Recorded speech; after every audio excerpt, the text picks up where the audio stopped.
Ano ba yung, ano ba yung papel na yan? Para saan yan? Sa patinig tsaka sa katinig. Patinig tsaka katinig. Ano ba yung patinig? Kasali sa, yung patinig, kasali sa IU. Ang katinig, hindi kasali sa IU. Okay. O eto, ano ba to? Eh di pag K, hindi kasali sa patinig. Ay sa patinig.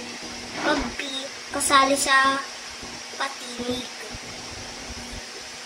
Kaso, di ba? Kasali sa IU. Kaya, Yung baso, hindi kasali sa IU. Kasi iba yung letter niya. So dapat katinig siya. Dapat hindi siya kasali sa patinig. Kailangan siya sa katinig. Manok din, katinig. Sabon, katinig. Anong score mo dyan?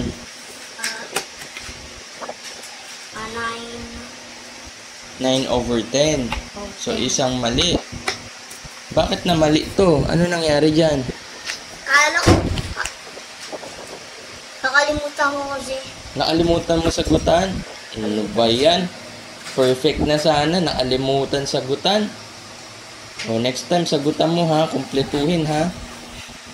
Tapos hindi ko nakita.